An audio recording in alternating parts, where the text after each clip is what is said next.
Et bonjour à tous et bienvenue à nouveau au pied de ma centrale solaire pour cette superbe journée de mois de février. Je fais cette vidéo pour vous annoncer une super nouvelle qui va conclure le chapitre autoconstruction de ma centrale solaire. Et cette nouvelle, c'est que j'ai rédigé un dossier tutoriel pour le magazine spécialisé Révolution énergétique. Et donc ce dossier regroupe toutes les informations spécifiques que j'ai mis des dizaines et des dizaines d'heures à rechercher, et j'ai tout compilé dans 6 chapitres pour que tout le monde puisse faire son installation pas à pas. Donc si vous êtes ici, c'est sûrement que le sujet vous intéresse, donc allez voir, j'ai absolument tout donné. Donc j'ai regroupé toutes les trucs et astuces que j'ai mis relativement longtemps à comprendre. Alors c'est souvent des petits détails, mais il faut avoir le détail qui tue pour comprendre ce qu'il faut vraiment faire. J'ai essayé de synthétiser les réglementations. Je ne cite pas les réglementations d'ailleurs dans le tutoriel pour rester le plus compréhensible possible. Et donc voilà, je pense que le format me paraît assez détaillé pour se lancer sereinement et pas trop long. C'est pas non plus c'est pas une documentation technique, c'est pas un livre technique, c'est un tutoriel quoi.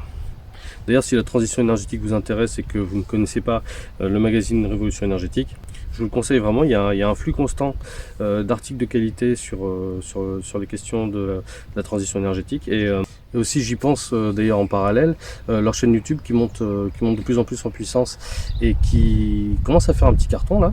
Là, dans leur dernière vidéo, on peut visiter les entrailles d'une station de pompage-turbinage, une STEP, au cœur d'un barrage.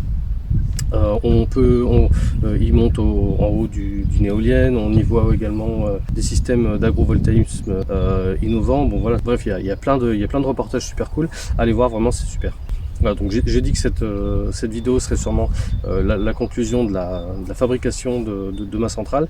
Beaucoup de gens me demandent quand même le bilan et voilà les premiers chiffres qui commencent à sortir de puissance.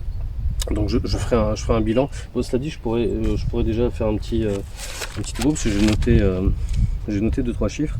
Là, depuis la mise en service fin juillet, j'ai produit 1540 kWh avec vous avez vu que là au 1er février, le kilowattheure coûte maintenant 20 centimes. Ça va continuer, mais pour l'instant c'est 20 centimes. Donc en euros, ça nous fait 500 € déjà. Et j'ai un taux d'autoconsommation aujourd'hui de 70%. Donc ça me fait 500 €, 70%, avec tout près de 350 €. 350 € et il reste encore, pour l'anniversaire de la centrale, il reste encore 5 mois, dont le mois de printemps, la saison du printemps et une partie de l'été. Donc je serai largement au-dessus des, je pense, 550-600 € d'économie à l'année. Donc admettons que je parte sur 600 €, ça veut dire que ma centrale sera amortie en 3 ans et demi. Donc ça correspond tout à fait à l'estimation technique que j'avais faite à la base en phase d'étude. C'est-à-dire un amortissement d'environ inférieur à 4 ans. C'est ce que je recherchais et je suis très content. Aujourd'hui, c'est exactement, on est dans la bonne direction. Bon, je précise aussi, et je l'avais déjà dit, mais je le répète, que ma centrale solaire, derrière, en backup, j'ai l'hiver, ma pompe à chaleur. Donc aujourd'hui, une belle journée comme aujourd'hui, c'est chauffage gratuit. Je suis désolé de le dire, mais à l'intérieur de chez moi, il doit faire plus de 24 là. On chauffe toute la journée, dès qu'il fait beau, on chauffe à fond. J'ai aussi ma voiture électrique, c'est aussi un gros consommateur de kilowattheures autoproduits. Donc attention juste au piège, si vous installez une grande centrale de 3 kW crête comme la mienne, n'oubliez pas qu'il faut électrifier un petit peu sa vie, ce qui va la décarboner en même temps, donc ce qui va plus mal. Et je l'ai déjà dit et je le répète encore, chez moi, il y a très peu de consommation de pétrole. Énormément de choses sont basées sur l'électricité. Donc j'ai de quoi absorber, et sans domotique, sans système automatique, ni batterie, aujourd'hui j'arrive à 70% en faisant un petit peu attention et en pilotant un petit peu avec mon smartphone. Donc voilà, ça correspond à ce que j'avais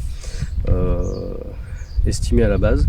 C'est pas super simple, il faut s'y astreindre un petit peu, mais voilà, quand il y a un rayon de soleil, ce matin je vois qu'il y a du soleil dehors, donc je fous la pompe à chaleur à fond, parce que je sais que ma maison j'avais fait le calcul la dernière fois, et je ferai peut-être une vidéo là-dessus d'ailleurs, Ma maison pèse 300 tonnes, donc ça fait, j'ai en masse d'inertie 300 tonnes de pierre à chauffer avant que ma maison parte en surchauffe. Donc j'ai à peu près l'équivalent de quoi? Ça va faire quelque chose comme 50 éléphants, 50 éléphants de stockage inertiel.